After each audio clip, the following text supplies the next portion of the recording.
the theory crafting behind Pizza Dog. We're just getting started on that, you guys. Maybe it's Mephisto. Greetings, Audio Avengers. Welcome to the Marvelous TV Club, your headquarters for the most insightful and entertaining discussions of the latest episode of Marvel television. Hawkeye is here with over 90 minutes of suspense, action, and humor. We're going to dive into all of it. Now, there are a lot of podcasts that talk about Marvel TV, but what separates the Marvelous TV Club from the pack is the way we creatively structure our conversations. This week, we're going to focus our discussion of Hawkeye's first 2 episodes through the lens of character, because we met a lot of new folks and got some new perspectives on one of the original Avengers. I'm your multi-hyphenate host, producer, editor, social media maven, and more, Marc Faletti, and as I mentioned last week, Charactercast is leveling up. So I'm joined by not one, but 2 excellent judges of character, Kristine Kippins and Jesse Taylor. Hey, guys. What's up, bro? How are you doing today? It's the day before Thanksgiving. Yeah, we're getting this done on a timely fashion, so everyone will have this over the holiday break. Folks haven't heard from you guys in a little bit. I mean, Jesse, we did do a quick what-if check-in. Kristine, I want to start with you. Is there something you were up to this summer that folks might want to know about? Anything exciting? Did you go anywhere yet? I mean, you're traveling in the sort of pandemic land, or do you have absolutely nothing to report from interesting Lifesville? I got a new job. That's about it. It's a pretty big deal. Still being a badass lawyer for justice, I assume. Yeah. Still out there for justice, still out there for marginalized communities. So not too much has changed, just the amount of work and the stress levels. Nothing like introducing a bunch more of that in the middle of all this. So good exactly. For you. Just pile it on, you guys. But it's good. I love it. It's been a good change. Jesse, what about you? Anything exciting over the summer that folks should know about? I mean, we'll talk a lot about parenting this episode, but I've just been in hardcore parenting mode, which is fantastic, but also exhausting, especially when they drop 2 Hawkeye episodes on you the day you're also traveling from city to city with your kids for Thanksgiving. And not short ones either. I mean, I was expecting 2 30, 35-minute episodes, and then I pull it up and it's 2 50-minute episodes this morning. I was like, yeah, oh boy. I thought we were getting some Bang Bang sitcom episodes, not this, but not even a little bit. No. We got a Hawkeye movie this morning in terms of the length of it, right? I mean, that's basically, an hour and 40 minutes of content. So plenty for us to dig into. And I want to start us with our main man, Clint Barton. Now, folks know, if they've listened to Pondervision and Charactercast in the past, that Hawkeye was probably not our favorite Avenger. Kristine, you and I have had some classic Hawkeye moments. But by the end of these first 2 episodes, he's done some cool fighting. He actually went LARPing. He fired off some solid quips. I just have to know, Kristine, do you think Clint Barton is cooler as a character now than he was before these first 2 episodes? No, he's not cooler. He's same old Clint. But here's the thing. What I've always loved about Clint is that he's just so fucking relatable. You know, like, he's the common guy on the Avengers. And I feel like he's really upped his old man Clint routine. Like, homeboy is just tired. He is tired. The wear and tear is so visible. Homeboy's wearing a hearing aid now. I feel like that's so realistic. I loved that addition to his character. But homeboy is just like, these young people are going to fucking kill me, and I'm over it. And as a 40-something-year-old, I kind of feel that way myself. I'm just like, God damn these kids sometimes. Oh, my God. But at the same time, also watching young people, particularly in the space that I'm in, I'm like, also young people are what's going to save us. So great for young people. And I kind of feel like maybe that's going to be a little bit of Clint's story here with Kate, a little bit of love-hate, a little bit. But yeah, he's old and crotchety and doesn't want to do any of this stuff and just wants to be home with his kids. And I can totally relate to that. I just want to be home on my couch watching Disney Plus. Fuck everything else. And the most relatable part of the episode is when they're at that awful musical and he just turns off his hearing aid, goes outside, and he's like, I'm done. Like, I'm a little bit younger than you two, but I'm still almost 40, and I'm at the point now where like if something starts at 8, it better be over by 9:30 or I'm done. Like I can't do it anymore. And just the weariness on him, it adds so much. He's not cooler, but he was never meant to be. Right. He's just us. Like if you'd been through the same 10 years that he'd been through, you'd respond the exact same way. You'd just be the one that's like, this kid has my costume. These guys, I killed a bunch of them. They're back. They've got tracksuits on. Like, I just really want to be done. I want to be home. Like, I just want to use my PTO and have some wine. And maybe we'll stay up till 10, watch Great British Bake Off, whatever it is he and his wife do. But that really is all he wants from life. And that makes him probably a better character for the audience than so many of the other Avengers. At the same time, I'm like hearing you guys talk about this, and it makes me think of that friend that you have that's always unimpressed or annoyed at whatever is going on or whatever you're doing, right? And at a certain point, it's not that fun to hang out with someone who never seems to want to do anything, but also eye rolls at any efforts to like change things up or try something new. And that does seem like the Clint that you guys are describing. So, Jesse, I guess I'm kind of wondering, can you build a show around someone whose primary quality is, I don't want to be doing the stuff in this show? Yes, because here's the reason you keep that friend around. When some shit goes down and you need somebody to be on your side and to hate the same people you hate, they are there. They are down 100%. And that's who Clint is. And that's what I think he and Kate are going to end up bonding over. Interesting. Yeah, because she provides the counterbalance of that energy, right? She's all excited to essentially become a superhero, take the mantle forward. She's providing all the positive momentum that we're looking for to get ourselves invested in what's going on. Whereas Clint just seems like, other than dinner with his kids, he really didn't want to do anything and was just being dragged forward against his will. Sometimes I wonder about that, though. Like, yes, he definitely wants to spend time with his kids. But Clint seems so fucking fake sometimes. Like he puts on, when they went supply shopping, as in Neosporin and rubbing alcohol shopping, which I liked and also reminded me of Natasha and Yelena getting similar supplies after their little brawl in Budapest. So that was a nice little connection to his old bestie. But when he went to pay for all of that stuff, he literally put on a face. Like he could see him getting worked up, and he was like, he put on a smile just when he thought he was about to go, and it was a little bit delayed, and then the smile was gone. And then he got up and he was like, "Hi, Merry Christmas." All of that shit was fake. So, even the going around the table at dim sum and being like, "What do you want to do for Christmas? What do you want to do? What do you want to do?" I was just like, that is that energy sometimes that you need to have. I'm not a parent, but I'm a godparent. I babysit all the time. And I know that I just have to put on a face for these kids sometimes and try to match their energy. And it's not real at all. So sometimes I look at him and I'm like, why are you play acting? I prefer you when you're cranky and real and tired of everything, instead of putting on this good face that he puts on every now and again so he could be nice and folksy and the nice Avenger. Yeah. And we'll talk more about parenting later, but that's 100% something you have to do as a parent. Is you've got a kid who's on a knife's edge. You just need to get out of the store, or you need to get home, or you need to get to do the next 4 things that you have to do. And you just got to be the person who's bringing the positive energy, who's keeping things focused. And hopefully once everybody's in bed, you get to let down and kind of put on your real face. But it made a ton of sense to me, especially because at that point, I mean, there was one thing he wanted to do, which was to be home. And everything he was doing was taken away from that. So it's like, I got to do this as quickly as possible. You have my phone, don't use it. I've got the costume, goodbye. That was him this entire episode. Like, I've done the bare minimum of what needs to be done to reach my goal. I'm gone.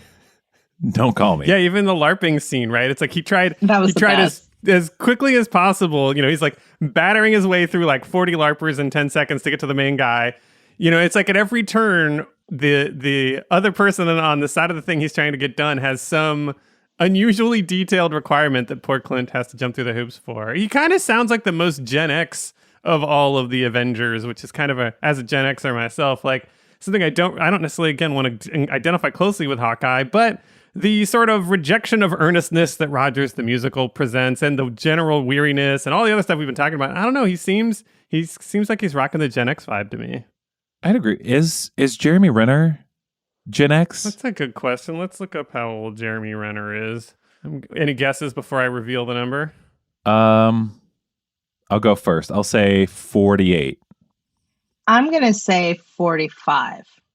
50. He is 50.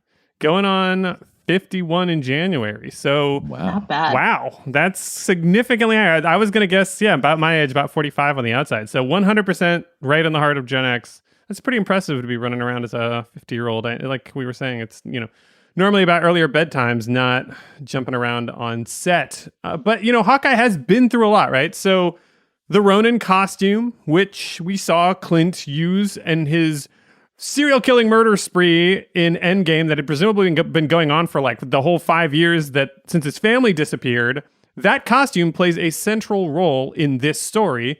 And of course, we got his reaction to Nat being in the Rogers Musical and how unsettling that was. And I guess I wonder, do you guys think, Jesse, we'll start with you. How would you grade the show's reckoning with Hawkeye's past trauma? Did they do a good enough job, a decent job, or a very good job, or something else when it came to trying to reckon with all the shit Clint's actually been through? I think what we've been talking about so far is all about how he reckons with that trauma and everything he's been through. That for him, I mean, he knows life is a ton of hard things and disappointments. He was a soldier before he became an Avenger, and then the Avenger stuff happened. And to go to a musical that's basically celebrating you being a good guy on Alien 9/11, and then the next two acts, it's going to be, Alien 9/11, then it's going to be Ultron 9/11, then it's going to be half the universe dies in genocide, but you still help prevent that or reverse it. And to know that that's going to be relived for 3 hours, I completely get why you would walk out halfway through that. That's just it's not entertainment for you. And I thought that was actually the healthiest decision Hawkeye could have made. If you're sitting there watching people, you're watching an Incredible Hulk in a hoodie, just sing about how he loves to smash, walk out. And the fact that his kids were there for him, and there wasn't a big deal made of it, nobody was crying or mad or angry that he wanted to leave. They understood that this was just not the place for him and not the time for him. Let's go do something else. That was actually a great model of a healthy family that we don't see much in the rest of the show with Kate Bishop's family. Yeah, I think that's right. I love the fact that his family was there for them. And quite frankly, that musical, though, was the best thing I've ever seen in my entire life. I want more of that. Like, can we please go back to the musical at some other point? I think we saw it for a hot second in Falcon and the Winter Soldier. And I was just like, I want to see this musical. We have to go see that. So I'm glad that they actually had him in the audience for that. Though I don't think that is something that he would do. Like, if you were an Avenger, would you really go see a musical about the Avengers? I feel like those had to be some comp tickets. Like, the producer heard that Clint was going to be in town with his family. What's better than getting an Avenger to show up there? But in terms of how that plays with the whole Clint reckoning with his past and his traumas, there's no real grade here for me. I think it's an introduction to what they're going to do. I hope this isn't all of it, right? Like, this was just a taste. There's no example that we have that Clint has either gotten over this or accepted the things that he's done, has taken responsibility for his Ronin days. has processed his feelings about Natasha. We don't have any of that. It's just, y'all don't forget, his best friend died, and he's feeling kind of bad about it, and he used to go around fucking up crime lords. So let's just remember that. And hopefully the rest of the show is about that. And I'm glad that they brought up Natasha so early on, because for me, I don't think his relationship with Kate is going to be primarily about having a successor. It's actually going to be about processing his feelings about Nat with her. Yeah. Yeah, I could see that. I could see that because he hasn't really had a chance as much probably to deal with that. I thought that was a good sign, though, that he had clearly talked to his wife about being Ronin and all the fucked up stuff he's clearly done in that outfit. That suggests that he's actually done some processing. But I do have a theory about that costume and how it relates to Clint's trauma. And Jesse, I'm curious what you think about this. I think you can read this as Clint trying to figuratively bury his mistakes by burying and hiding that costume, right? The second it pops up, all he wants to do is get it and stuff it somewhere where nobody can see it and nobody can deal with what happened to it, and it can just be completely forgotten.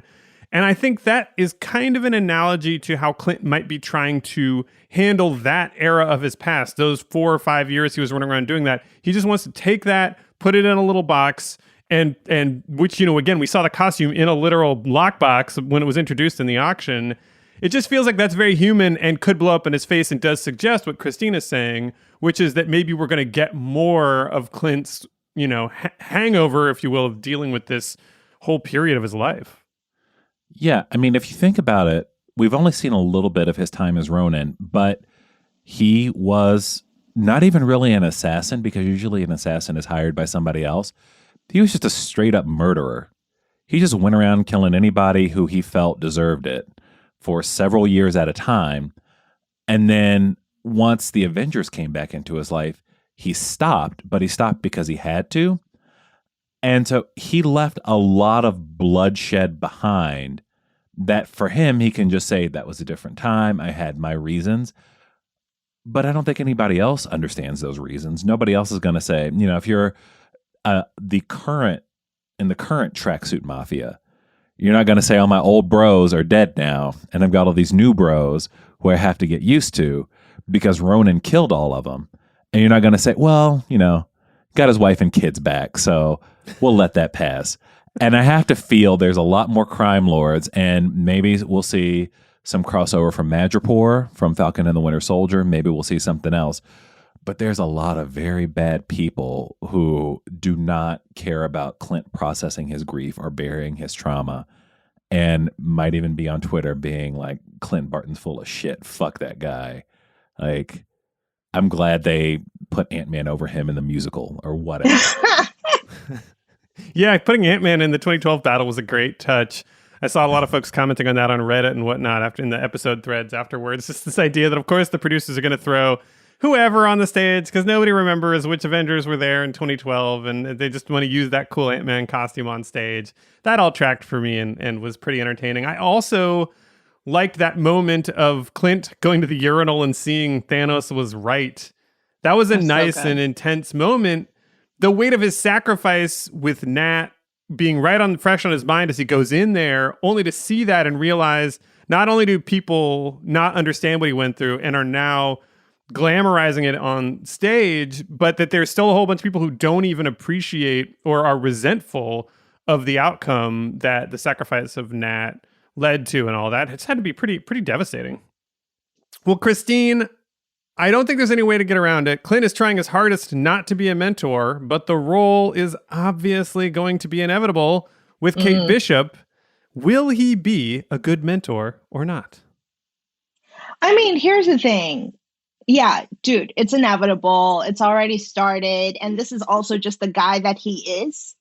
But my worry is that he fucks her up somehow because he hasn't processed all the shit that he needs to process, right? Like, he would be in a position where he could put a lot of his past trauma on her. And I want to make sure that that doesn't happen. So yeah, he's going to be a mentor. I just hope he can compartmentalize what he's freshly dealing with in order to help make her a better 22-year-old vigilante. And we also know from the entire setup of the show that he only has 6 days. Mm-hmm. And Right. unless there's another series or another show or another movie, the mentoring is going to be largely taking place over what I guess would be the next 4 days, starting off with them in captivity. And so the question is, what lessons can he teach her, especially when you're talking about somebody who, to this point, Kate Bishop has been introduced as an incredibly rich, privileged woman, excuse me, she's 22, she's not 18. We established that. But she's an incredibly privileged young woman who, even at the beginning of the show, we see that she takes down this bell tower on a dare and her family pays for it. Yeah. And there's no real consequence to it. She still gets to go back to school. She still gets her degree. No other real consequence. And she's still in a play world. She's still in a world where she's got some bruises. She doesn't know how to patch them up. And she learns, and she kind of has a dog, and that's fun. So far, what we've got is this first third or so of the series where she still doesn't see the consequences of what being a superhero are. And all Hawkeye is consequences. Like, Hawkeye's entire career since we met him has just been consequence after consequence after consequence, largely just for showing up and wanting to help his friend Nat. And so I think he is going to instill that in her. But the question is, does it go too far? Or is it something where they don't even have enough time? And so it just kind of gets dumped on Kate Bishop, and she doesn't process it as an actual series of lessons. And so it's like, well, that sucks that happened to you, but I'm fucking Kate Bishop. I'm the greatest archer in the world. Like, that's not going to happen to me. You know, I come back to the whether or not he gives a shit thing. Kristine, can you have a teacher do a good job if they don't actually want to do the teaching? If he's super bored, have you ever had a teacher where you were like, this professor is completely checked out? I love that person. Does that even make sense? Yeah, no. No. But I feel like something is going to happen where it, like Jesse said, they're in captivity right now. Something is going to happen where I think Clint is going to start to care about this particular person. Like I said, I think she's going to end up becoming some type of proxy for Nat in all of this for him. So I think it will happen. Just got to give the show a little bit of time for that to, kick in. He's not the greatest teacher right now, and not all teachers start off that way. But True. I think there will be a moment where there's a pivot point, and we're going to see Clint, the mentor, show up. Or Kate might just be like, dude, you're so apathetic. You damn near got me killed. Wake the fuck up. And I can see her saying something like that, because so far Kate's been super open and unafraid to say what she thinks to anyone. So I wouldn't be surprised if she kind of gave Clint a kick in the pants in order to kind of kickstart Avenger mode within their relationship, and actually try to be a little bit of a hero for her as well to model after. Yeah, since Avengers, the first movie, Clint has essentially been in this reluctant mode the entire time. Age of Ultron, he was pulling back and retreating into the family stuff. Obviously, everything in the Endgame movies. So it's been a while since Clint has really wanted to be somewhere. And I think you might be right about Kate. We kind of got a taste of her pushing his buttons a little when she said that Hawkeye, his whole brand should be about inspiration. And Clint seemed a little taken aback by that. I don't think he really felt that as a person until she said that to him. So Jesse, I guess I want to know, is that in fact what Hawkeye is selling? Is his brand to inspire people? No. If you've looked at any of the Avengers movies, anything we've ever seen in the MCU, like the actual text, their little kids are walking around with Captain America shields and Thor hammers and painting their faces green. And I guess even wearing Ant-Man helmets. Have you ever seen anyone mimic Hawkeye? have you ever seen anyone within the text of the MCU where the Avengers are a phenomenon say, like, Hawkeye's my guy? No, because Hawkeye's never tried to be anybody's guy. And the reason Hawkeye is Kate Bishop's guy is because when she was going through an incredibly traumatic moment, the very moment where her dad was dying, her home was falling down around her, she didn't know where her parents were, she saw him. And she latched on to that moment. And that's what drove her for several years afterwards. Why she became a karate champion, why she learned defense, why she learned to do all of the things she learned to do. It's not that Hawkeye's selling inspiration. It's that Hawkeye gave her, in particular, inspiration. And so she thinks that he should be doing that for other people, which is a very 22-year-old thing to do and think. And this is no shade to anybody in our audience who's 22 and listening.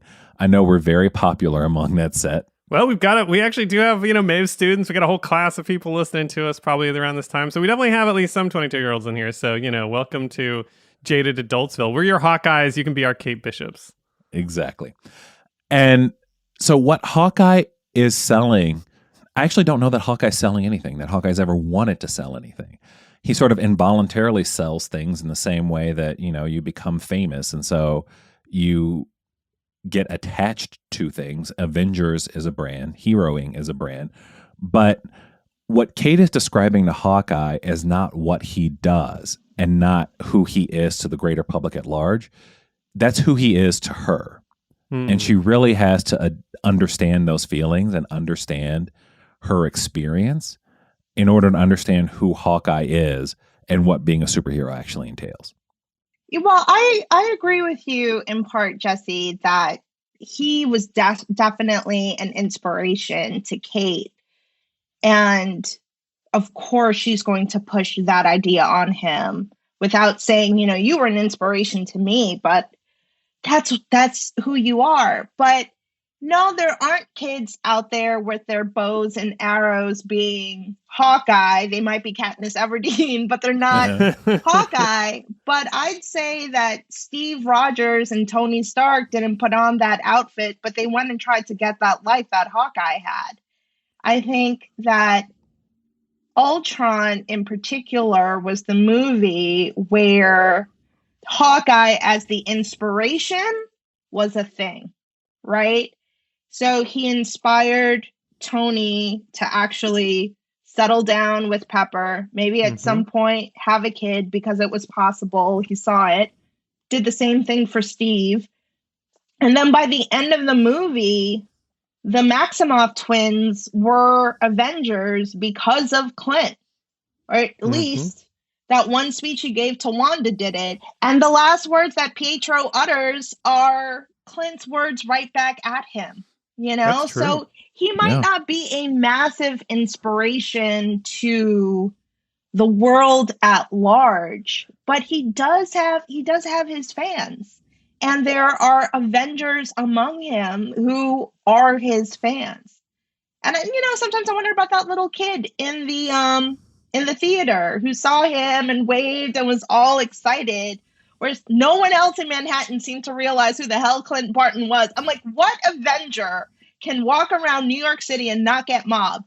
Oh, Clint Barton. Okay. Thanks for answering that question. But I do think she's partly right. She's partly right. He's not a massive inspirational story to everyone on the street, but he has served that role for several big people that we've seen along the way. He is basically undefeated. I don't know if you guys saw that stat running around the internet that the Avengers are 7-0 when Hawkeye's included in a fight, and I think 0-4 when he's against them or not involved. So there's something to being the glue guy, which maybe is his brand as much as anything. Yeah.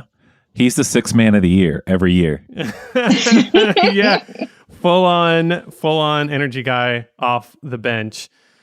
Well, I look forward to spending some more time with Clint, even though he's cranky and reluctant. I would like to see him flip that switch and get a little more engaged. Just for me, where my energy is at personally, I'm not really excited about dragging Clint against his will through 4 more episodes. I want him to get a little more invested in the situation. But I think you guys have made some really good points about how Kate might be able to pull that off. So let's turn our attention to Kate Bishop. Because as we were talking about before recording, I think they spent more time with Kate as a new character at the beginning of the show than we've ever seen one of these Marvel shows do. Yes, we got to meet Sylvie several episodes into Loki. We got some new characters in WandaVision and in Falcon and the Winter Soldier.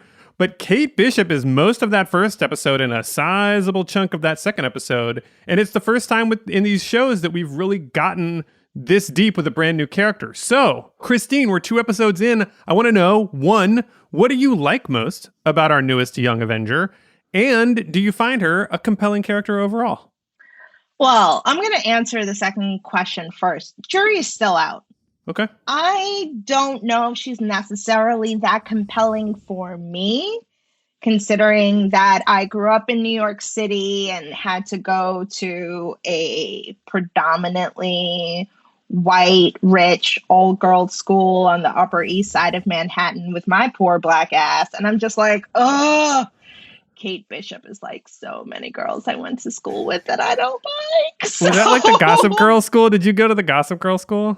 No, I did not go to the Gossip Girl school because Gossip Girl school was co-ed and I went to single sex school. But I basically went to school down the street from the Gossip Girl school. I visited the Gossip Girl school and thought about applying to it, but I'm very glad I didn't. But in terms of what I like about her, I thought I'd bash her first and then get to the nice points. Like I said earlier, I like that she's unafraid to speak her mind. She goes up against very powerful people, doesn't give a fuck. And I know that part of that is rooted in her privilege as a rich white girl growing up in New York City. I get that. But what I like most about her is the fact that she will display all of her cards. Like, that's how much of a fuck she doesn't give. She's like, listen, I know I'm the greatest. I'm going to come at you full force and give you a heads up. I'm going to come at you full force and you show me what you've got. Okay? I'm on to you about your bullshit. Why don't you just come out and be honest about your bullshit? I love that. I find it refreshing. She doesn't want to do a whole song and dance. She's like, I'm a bad bitch. Deal with it. Can you? Let's find out. I love that about her. So I'll say that the thing I tend to find least appealing in superhero characters is characters whose power is being rich. And no Batman? No Batman for you? No. Well, Batman is rich and broken, so that's great. And Kate is just very, very rich. And I still think about the first scene where you're in her house and she's in her room and it's a big room and she's listening in the grate. And like, I didn't get a sense of what kind of house this was. And then immediately that argument her parents have about selling the penthouse. And then you start to see how big this is and how opulent it is. And the fact that when she's trying to escape from this alien invasion that's coming, it's like she's going through that house for what felt like a good minute from room to room to room. And we still haven't explored the entire place. And I thought it was a great way to set up just how much privilege she comes from. And yeah, I'm with Kristine. Like I'm out on whether she's a compelling character. I like her right now. If she stays in this mode forever, that's not going to be great, especially. So we know that if we're going to get to these young Avengers, we're going to see Eli Bradley. And Eli Bradley does not have the resources that Kate Bishop has. He does not have the background that she has. And depending on his character, he may bite his tongue. He may speak up. She may try to roll over him. That's going to be a great interaction that I want to see regardless of what happens there. But the other people she's eventually going to be interacting with will not have what she had. And the fact that they have spare fencing equipment laying around so that she can just get in this sort of character developing scene with her mom's fiance.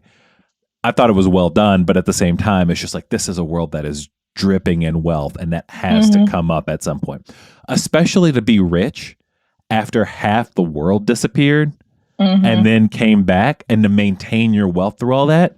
Like, I don't think anybody stayed rich through the snap without doing some truly shady shit. Like, everybody's got a little bit of blood on their hands if you're still rich in 2023, 2024.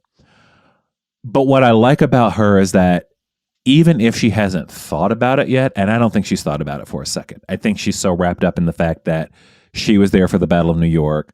Her dad died. She's dealing with all that. She's striving to be the next Hawkeye or the next Avenger or the next superhero, and she hasn't thought through that yet.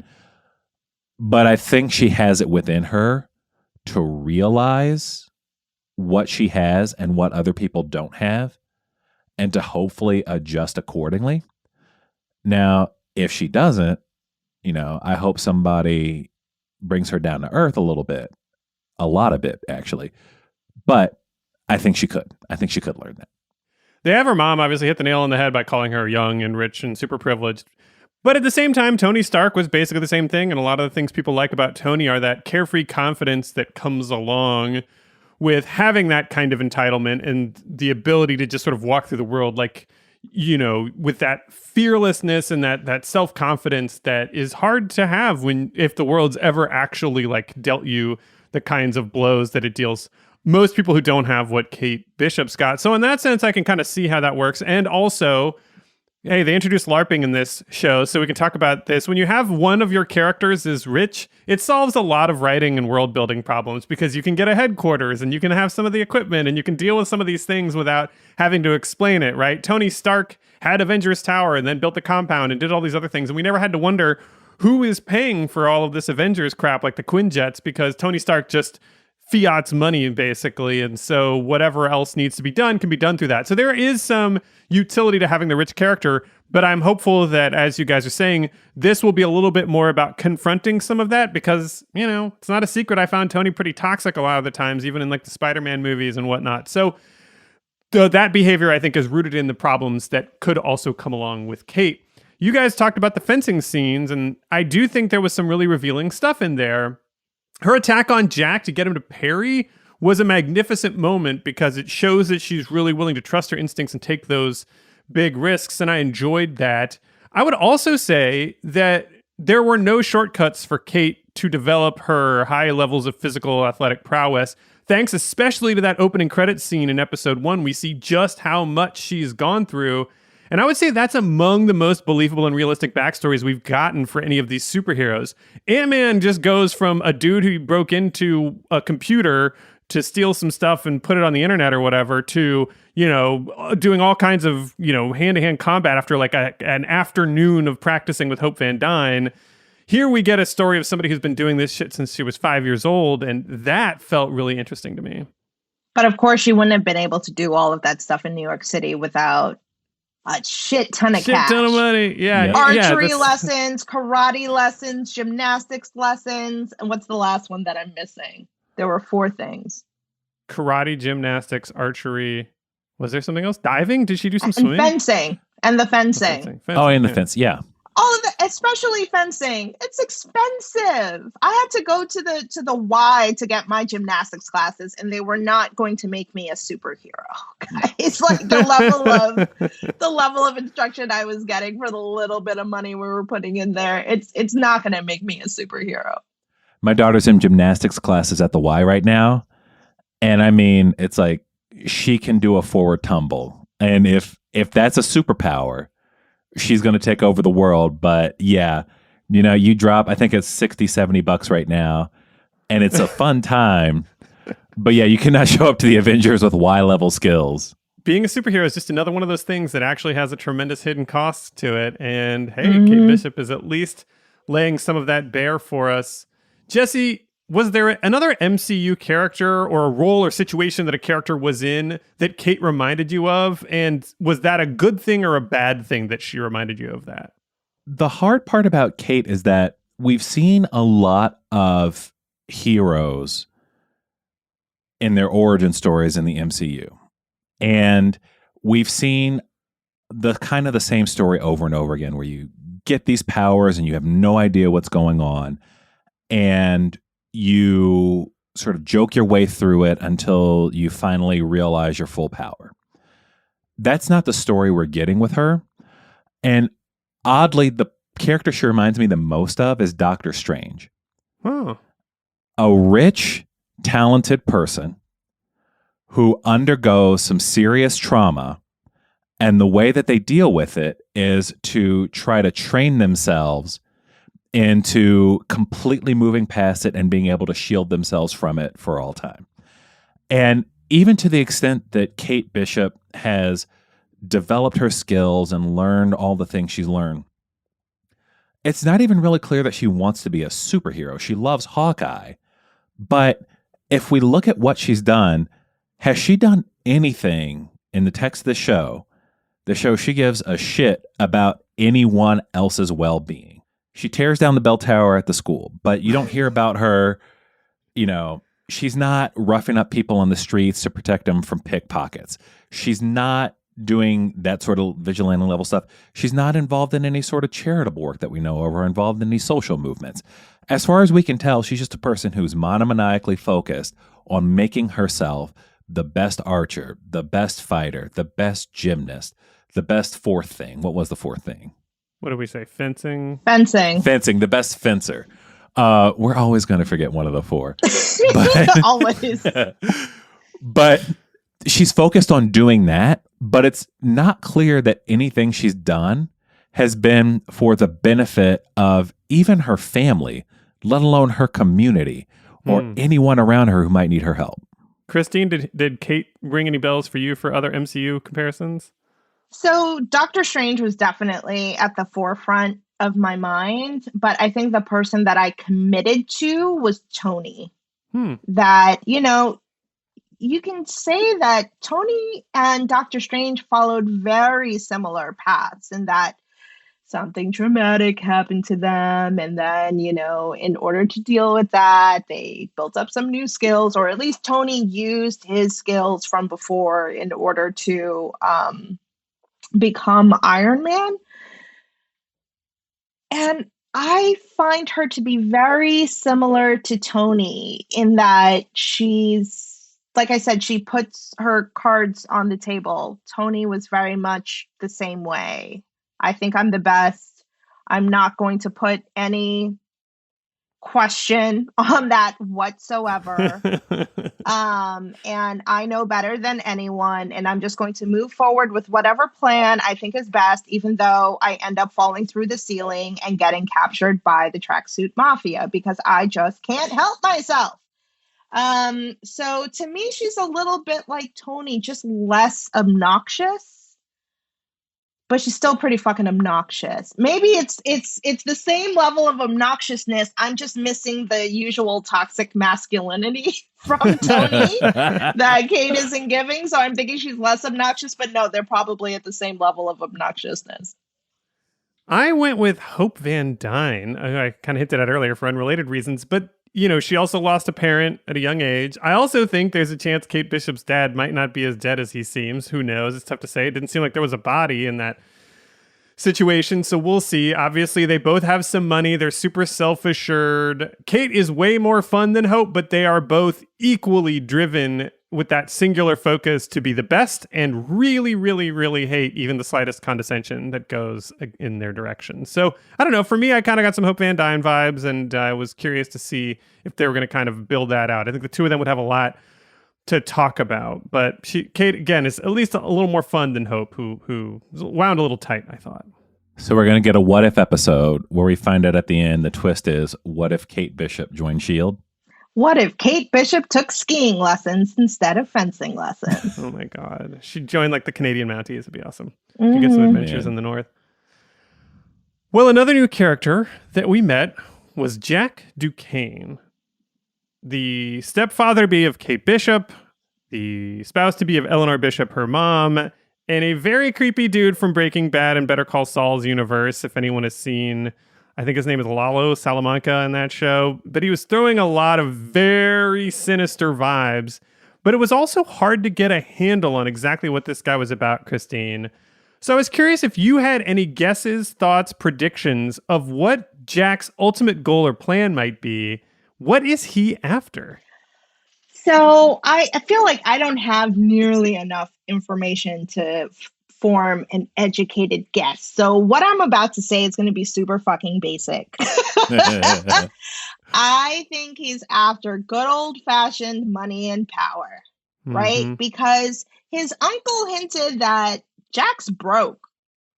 You know, when Yeah. he went to get the Ronin outfit, his uncle was like, "You don't have $300,000 for Yeah. that shit." Oh, I think he was going for the sword. The sword. Yeah. You don't have that kind of cash. What are you doing?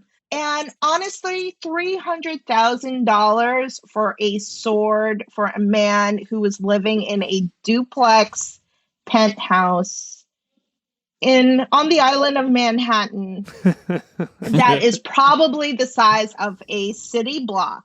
Mhm. $300,000 for a retractable knife is fucking chump change. Okay. Right. So, like, homeboy should have money.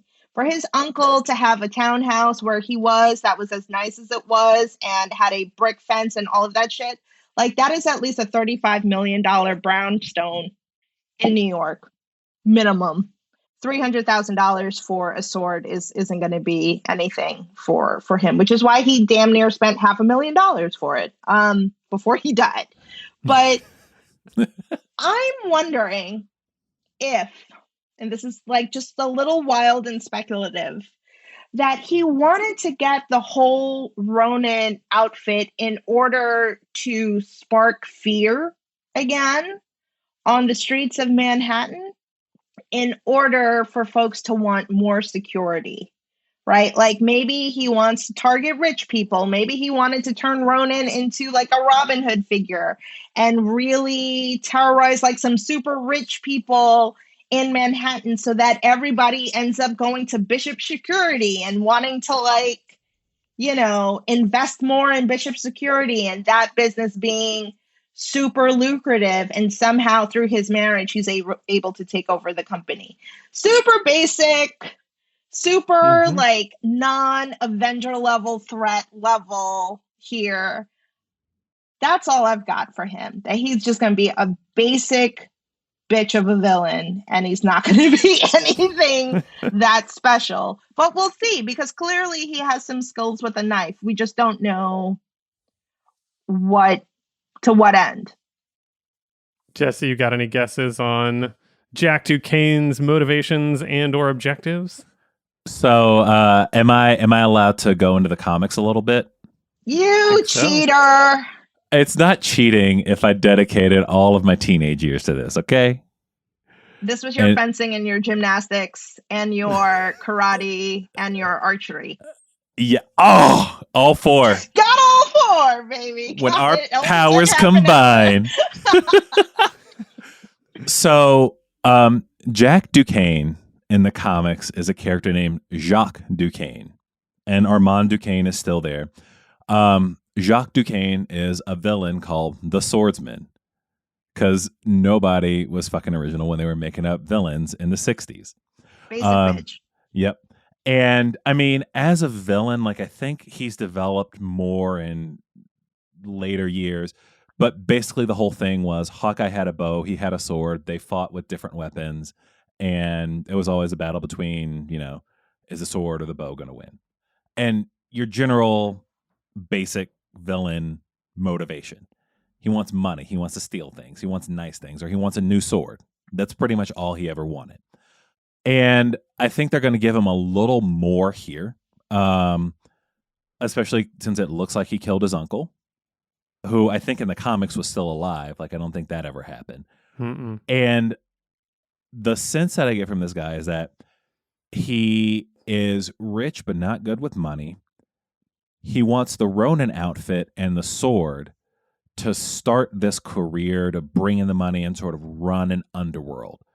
And it's smart to lay low while there's somebody like Ronin out there, because Ronin is there to put fear into the underworld, to stop people from doing what they're doing, to make people run away from that kind of life.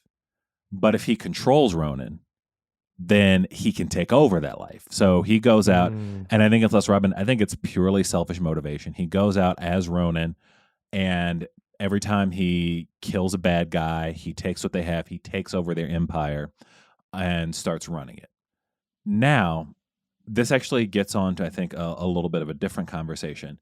But is he going to be a big bad, or is he going to be kind of a mid-level bad guy? Yeah, what do you got? What do you think, Jesse? Which one of those do you see him becoming? I think purely mid-level. One, the fact that he has everything that he has in life and doesn't have $300,000 for a sword. He's not good at this. Like, he might be good at romancing somebody. He might be good at fooling a couple people and being charming. But like he doesn't have the managerial skills to pull this off, to be the assassin who's going to take all this stuff from people. But I have a couple of theories I have one big theory about who the big bad is going to be. And this is purely from the fact that when you come home from college and the first thing you see is your mom in a blood red jumpsuit, she's evil. Yep. She's fucking evil. Yep. And the fact that the entire show, she Yep. just wore blood red the whole time. She sure did. There's no stronger coding as a like. I don't know how you signal to your daughter that you are bad, and you are almost certainly behind either funding the tracksuit mafia, or you were trying to play Jack Duquesne to get at his uncle to get the money that way. But I think she's going to have some longer term role. And also, you look at recognizable actors, and to bring in Vera Farmiga to be in 5 episodes of a show, Yeah. and to be a rich person who runs a security company, fuck out of here. She's going to be in 6 more movies. You know it. So my note for this question was, I think her mom might end up being problematic. Well, the dress Because- point is so good so- in particular, right? I mean, there's that. There's definitely the color coding. But at the very beginning, I was like, why is she not looking for her husband? Only Kate is looking for her dad. And at the funeral, I was thinking, did that woman use the Battle of New York to cover up murdering her husband? It was the first thought I had. I'm like, her mom is just like not giving me good vibes here. And of course, Armand was questioning her and said things were going to get ugly. Oh, even before that, the fight with her husband. They were clearly having financial issues, Mm-hmm. I think. She was saying we need to sell the penthouse. That's an actual solution to this problem. And yet, they were able to maintain the penthouse. They were able to maintain their wealth once her husband was out of the picture. So what the fuck has she been doing? She's clearly boss level. So when Jesse's talking about how homeboy doesn't have managerial skills, I'm like, you know who does? Mama Bishop. Mama Bishop has some great managerial skills. And so the two of them together, I think, might be doing something. Yeah, they're trying to make us, through Kate Bishop's eyes, see her mom as this patsy for this, suave, swashbuckling type, when in fact she might be the one who's using him. Or maybe they're each using each other and playing each other for fools, or they're a giant team up like you're suggesting. There are a lot of possibilities down the road of Eleanor being the big deal there. But everybody works for somebody. And, if you're going to own a security firm for rich people, I could see an argument for Jack being like, hey, if I'm going to rob rich people or powerful people or get leverage on them, being able to look at all their security stuff through this Bishop Security Company would be a great way to do that. And then separately, there's this whole question of, is perhaps Bishop Security itself a super strange and dodgy operation? I mean, listen, Kate was able to figure out Clint's geo position by a 30-second phone call. What the fuck? Yeah, it looked like Bishop Security had some very illegal surveillance tech that was able to hack cell phone towers and identify the location of numbers. That's probably not something that they would advertise publicly. Yeah, and I've got some legal experience in this area, and the idea of a private company just letting a 22-year-old, I don't know what her position is there. She's probably, since she's the boss's kid, she's probably more than an intern, but my guess is she's 5, 6, 7 rungs down. The fact that she has a login that's just like, doop, doop, doop, where's an Avenger right now? Like that's some serious shit that she should not have access to, and that company shouldn't have access to. That should be some Sokovia Accord stuff. Like, Yep. only Thunderbolt Ross should be able to do that. Maybe they outsource that to Bishop Security. Who can say? It's Privatize a scary everything. question. Yeah. There were a couple hints of somebody else lurking in the corners as well. The hotel that we spent time in was the same hotel from Daredevil season 3. The woman we met was Echo, who in the comics is the adopted daughter of a certain Wilson Fisk. Could we be in store for a big bad that is Wilson Fisk in this series? Or is that a step too far? Is that classic Faletti theory crafting bullshit? You don't bring in a character who is linked to Kingpin without having some Kingpin connection. I don't know if we'll get Kingpin. I haven't heard anything about Vince D'Onofrio being involved in this. Me either. But he was so good in that role. Like, I loved watching him do that. And the idea that we could get a Kingpin and we still have an ongoing Spider-Man. We're going to have more ground level superheroes. He'd be a great character to have, and to have Echo involved too. Like, I'm hoping.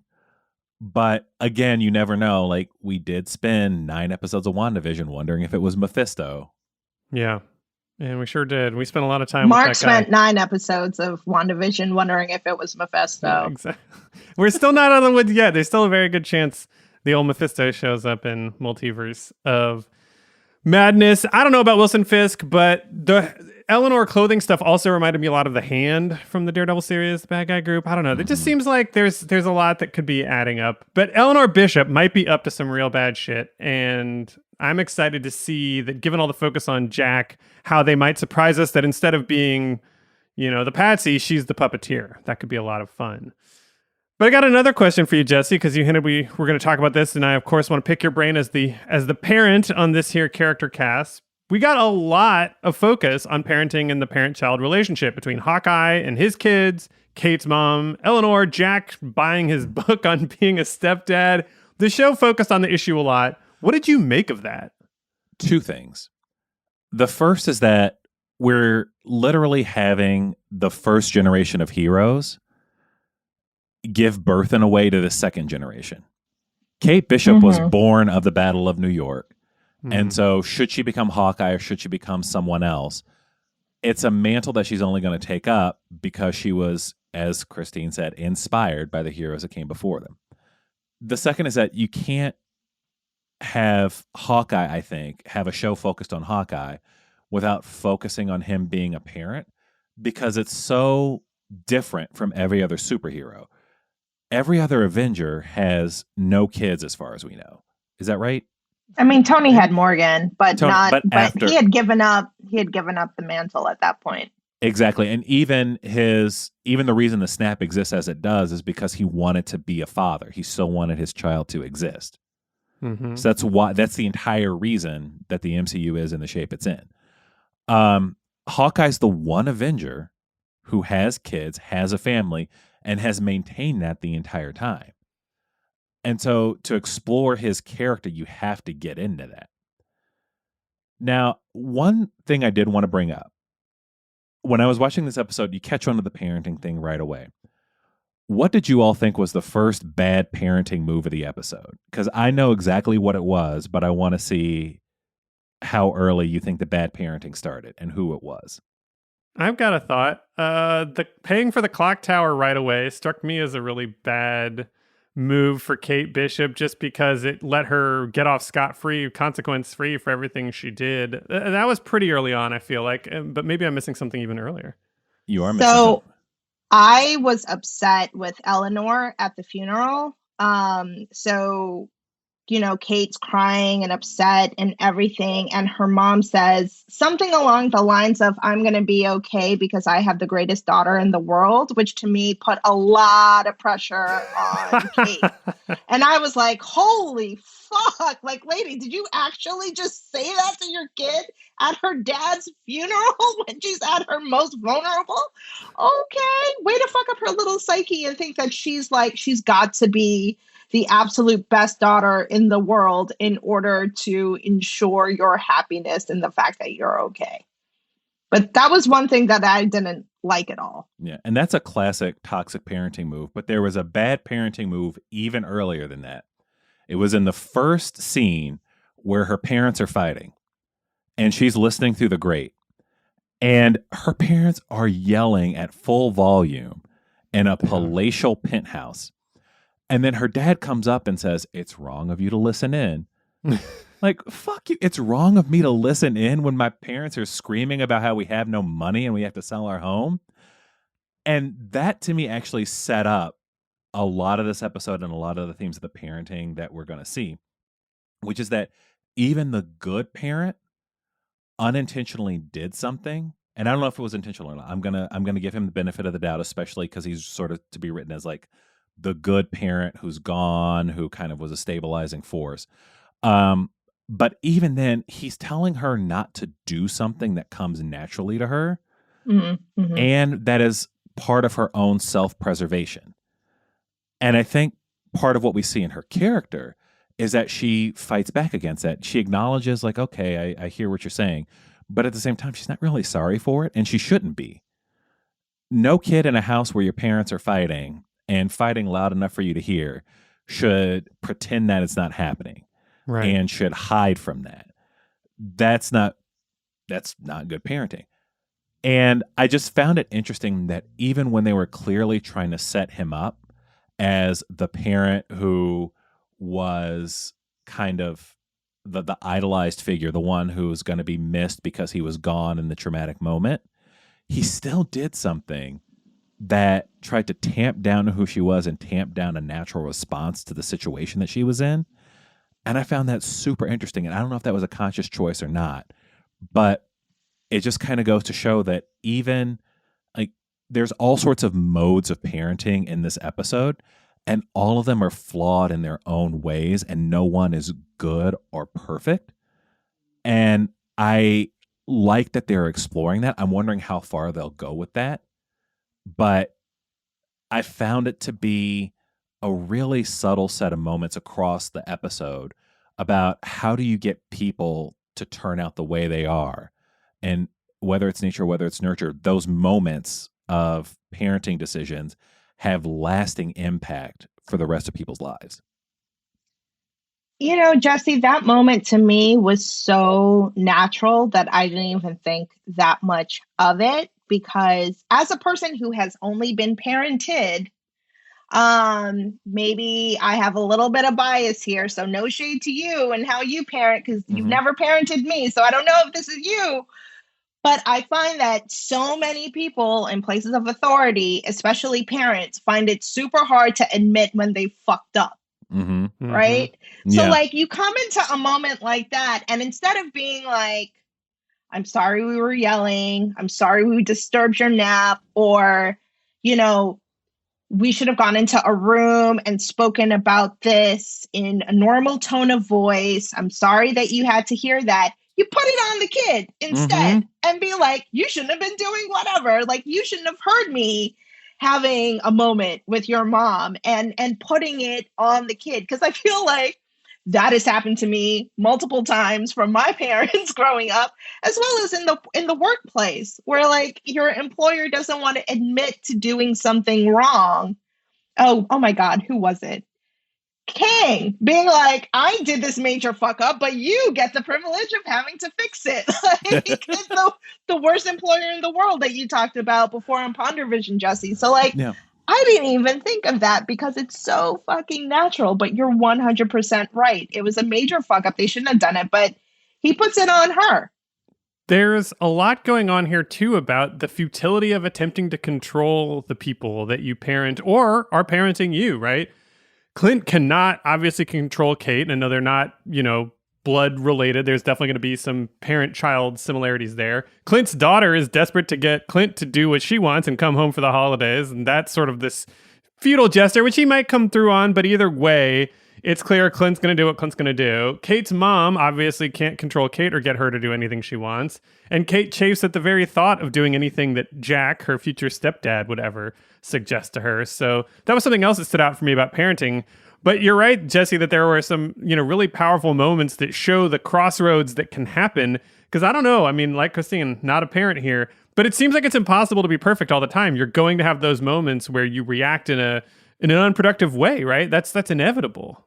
You 100%. It's the same as any relationship. Like, no matter how much you love a partner or a friend or another family member, you're just going to have moments where you're at your last rope, or your native response is counterproductive, or just not the right thing to say in the moment. One thing that stood out to me that Kristine brought up, and you talked about it too, Mark, is that Eleanor's entire mode of parenting is, you're going to be my good, perfect girl, and I can do whatever the fuck I want. And you'll just respond to it in a way that supports me and makes me feel good and validated.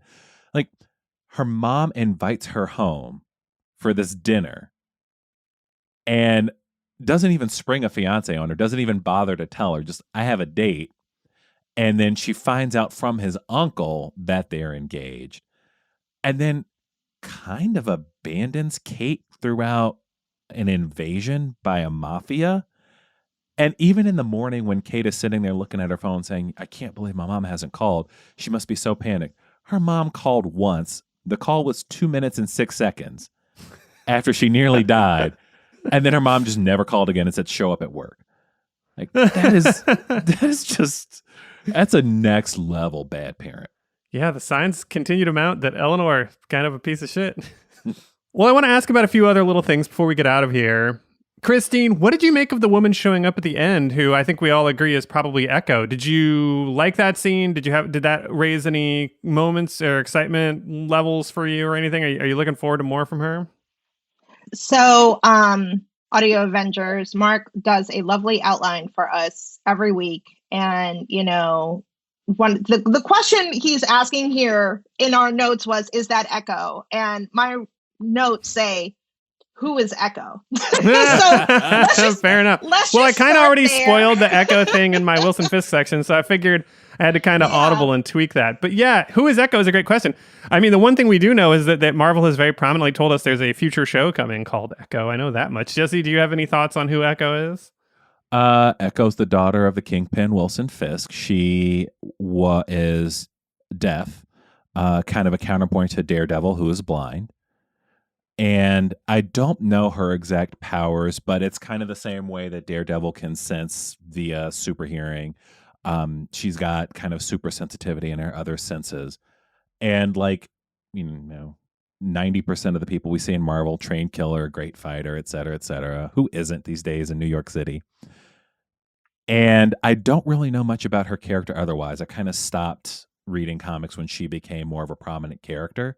So I don't know a lot about her motivations, her relationship to other characters.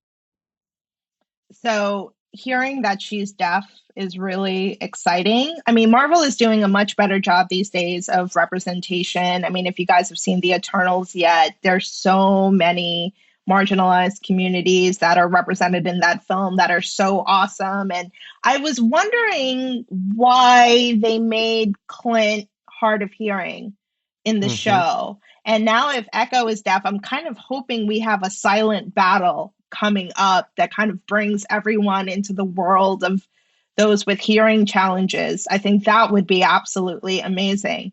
But to go back to your original question, Mark, of how I felt when I saw her on the screen. First, I was like, "Ooh, she's a knockout. She's gorgeous." And then two, they're setting up a female counterpoint to the female star, and I was a little about it. So a little annoyed, because I've been happy with the fact that she's been fighting dudes for the most part and holding her own, right? Like, she could take a bro. It's all good. We don't need necessarily a female baddie head of a crime organization to counter Kate. So the whole gender parity thing going on here, for a moment I was like, oh, okay, fine. But I'm sure at the end of the day, I'll still be excited about where this character goes. But yeah, there was a moment for me where I was just like, I really would have liked it if she could just fight a dude and be on the same level as a dude. You do not need to have, a woman head to. I don't know. I feel like I might also be having like a bad feminism message right now, but shit, it's how I felt, y'all. And I'm a stay in my truth. I was a little annoyed about it. Well, we've seen the Marvel try to force that in both Infinity War and Endgame, the sort of like girl powerness of it all in those moments when they all kind of unite, or girls are fighting women are fighting other women on these, battle sequences. And I think the Russos have come out and said that their one cringe moment is in that Endgame shot where all the women sort of line up in their, singular little battle scene. And that was just very try hard in a way that didn't really hold. Carol Danvers! Behind Carol, like the moment that inspired that whole thing was Carol Danvers needing help. Get the fuck out of here. She doesn't need anybody's help. And not only that, but it also made clear none of these characters had ever met each other. No. And all these female characters who were literally like, we have the same chromosomes. We have to fight together. Yeah, and that scene hasn't held up, and I can completely relate to that. I actually thought during the scene when the Tracksuit Mafia pulled up around Kate with those 4 vans and was wailing on her, I was like, wow, they're not messing around this time. We're not giving us that. And I was also pretty heartened by that. But fortunately, I think Echo will eventually wind up on the right side of justice, and so we won't see her as the prominent big bad for this series. I'd be shocked if she is, given that they've already announced her getting her own show. Although, hey, I'd be interested in an anti-hero, super villainy kind of show of a character operating in the gray areas who's not just some dude. But I have a feeling she'll find her way to the right side of things. A couple other questions for you guys. Jesse, do you think Kate Bishop remembered to get a dog walker for Pizza Dog? Because that dog is just left in her aunt's apartment. Is she going to come back to a well cared for animal or just poop everywhere? Absolutely did not get a dog walker. But the good news is she fed that dog nothing but cheese pizza. That dog is not shitting for 2 weeks. Like, that dog is going to eat everything in that house and will not shit one bit. Oh man, dog's gonna be a little backed up, huh? That's not great. She didn't even put out a bowl of water for him, though. Yeah. No. Okay, but I have a question. The two of you who cheat and read the comics, is Pizza Dog even like a dog? So I feel like Flurkins have fucked me up. And I'm like, is this dog even a dog, or is it a fucking alien? Because it feels like Pizza Dog just shows up at the right time, at the right place. Why did he happen to be attacking the getaway driver for the, illegal auction, and then decides to run into traffic? Like, what is that? I feel like there's something special and weird going on here with Pizza Dog. Nothing happened naturally at all. In the comics, Pizza Dog is just a dog of the Russian gangsters, that the Tracksuit Mafia in this show, who are the ones who are ignoring and basically not caring for the dog. And then, so when the Tracksuit Mafia attacks Hawkeye, the dog who Hawkeye was nice to before he wound up in a firefight with them, the dog actually attacks one of the gangsters, and then they shoot the dog, I think, or it gets thrown into traffic, and so Hawkeye has to take it to the vet. That's when it loses its eye, and he basically saves the dog's life because the dog saved his life. So there's this incredibly beautiful story that they completely ignored, which I understand why, for time purposes, and also obviously it's very upsetting to sort of deal with like animals getting hurt on screen, so I can see why they did not go that route. But it's 100% a dog. But you're making a really interesting point, and there are signs that they are moving towards not just the Young Avengers with Kate and Eli and all these other folks, but towards at least some kind of maybe animated Pet Avengers project, because we got Alligator Loki, we've got the Flurkin, we might get a few other things. And if Pizza Dog is maybe more than he appears, it would make that scene where he just randomly, attacks the guy with the bag make a little more sense. Yeah, and I mean, we know we're getting Secret Invasion, which is all about Skrulls. So maybe. But yeah, comics just a dog, and it's a great story, but again, it's a backstory that then makes sense why he's hanging around the tracksuit mafia. Yeah, and it does. Doesn't like him. Yeah. Yeah. And none of that was conveyed at all during this episode. But that's what the fucking MCU does to you. I'm like, is that a dog or is that an alien? Yeah, it's a fine line between like wonderful possibilities and maddening doubt that will drive you up a wall, like the Telltale Heart type shit. What is the secret angle with that dog?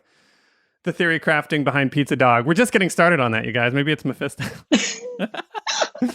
It's probably not. It's probably not. Kristine, you said this before, but I just want to double check. If you lived in the MCU, you would unironically go see Rogers the Musical. Do I have that right? Opening night, I would go see that shit. Are you kidding me? I would probably get kicked out for trying to like video a bootleg version of that shit. I would go on the internet trying to download recordings of it like I did for Hamilton. That show was so ridiculous and so good. I am so glad they did it. And I'm even happier that it was teased earlier in another show. And then you get the payoff of half a song that you could actually listen to now. They released it on YouTube and you can actually listen to the full song. I thought it was magnificent. Absolutely magnificent. I am making a prediction now. I think we get an hour to an hour and a half full stage produced musical that will be released on Disney Plus within like a year. I would pay $30 for premium access to that shit. I would. I would live tweet it. I would watch it in our world. In that world, I think what I would do is wait until it was touring regionally. I might go see it in like a Chicago or somewhere like that. A city that was not attacked by the Chitauri, maybe people who are actually having trauma over witnessing this shit again.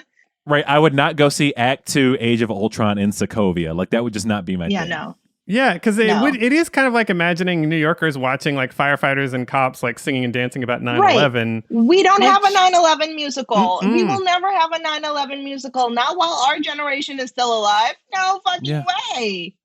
But again, imagine if we had 9/11 in 2001 and then 7 years later, we had like 500 9/11s on the same day. Yeah. Would you then look at 9/11 as a less traumatic, more positive experience? Yeah. You're absolutely right. Point. You're absolutely right. Great point. Well, they did not fuck around. They got Mark Shyman, who wrote Hairspray's music and has done a million film scores, to do that number for Rogers the Musical. And Mark Shyman said he only did it because his husband is apparently also a huge MCU fan. And so they really are sitting right there on a potential gold mine to just do Rogers. It. Get Lin-Manuel Miranda to do that shit too. The mouse owns him as well. Like this could be a nice collaboration. It'd be awesome. We all know that if Lin-Manuel Miranda existed in the MCU, he would be the one in charge of this. So the question is, who does he play? Yeah, that's a really good question. If they hadn't already given Scott Lang a job, I could see him taking on that role. Who else would he be a good fit for? I keep thinking of Loki, but I'm like, no, he would want to be a hero. He would not want to be Loki. And he would I keep seeing him as Loki. Oh my God, I've got it. Nick Fury. Yes, of course. Duh. Or Coulson. Yeah. Oh, Coulson. Oh. Yeah, gets to check out early. I'm surprised we didn't get any Coulson references in the play. I bet that was like one of the Act 2 moments. The first guy moments. that we saw was Coulson, the guy in the suit. I thought that was Coulson. The very first person that we hear, I thought was Coulson. Oh, I thought they were just regular workaday New Yorkers. Oh, see, because he was in a full dark suit. So I just automatically went Coulson, even though he had a full head of hair, though. Yeah, and Coulson, I think, is dead by the time they get to the battle in New York. But Ant-Man wasn't even there. So, like... Right, like, rewrite the whole thing. Yeah. There's Rogers the Musical will be a really fun thread that they're going to keep carrying through the MCU. But can I just say one thing? I love this constant thread of Ant-Man like his fame being something that annoys the shit out of the other Avengers. Yes. Like Falcon getting pissy about Tic Tac and trying to like keep him in his place. And dude, you better recognize that you're not a top tier Avenger. You're like down at the bottom. Like, don't get any fucking ideas. And Clint being like, this motherfucker wasn't even here, man. Like, how is he getting clout for shit that he was not around for this? Just why does Scott Lang bother them so much? I love it. Let him continue bothering them. I find it hilarious. He's the Steph Curry of the MCU, man. It's like he's amazing, but everyone is kind of also jealous and a little frustrated of him at the same time. All of his colleagues. Well, gang, I think that's probably going to wrap it up for us. Jesse, where can people find and follow you if they want to keep talking about Hawkeye? I'm on Twitter at Jesse L. Taylor, Jesse. You can find me there and say mean things to me all you want. That's Twitter for you. Kristine, where can people find and follow you? What's up, bros? Y'all can find me on Twitter and Instagram at KippensK. All right, legendary listeners, that's the show. We will be back next week with a story cast that'll dive into the themes of the latest episode and also the series so far. If you are enjoying this show, please do leave us a 5-star Apple review so we can rise in those search rankings. That means the world to us. And if you want to talk with me some more, you can do so at the Marvelous TV Club Facebook page or on Twitter at Marvelous TV Club. We've got an Instagram. And of course, you can find me on Twitter at Marc Faletti. That's Mark with a C, F like Frank, ALETTI. All right, team, let's go find Kate Bishop. Oh, hey, bro, I found her. Hey, bro. Hey, bro. Bye, bro.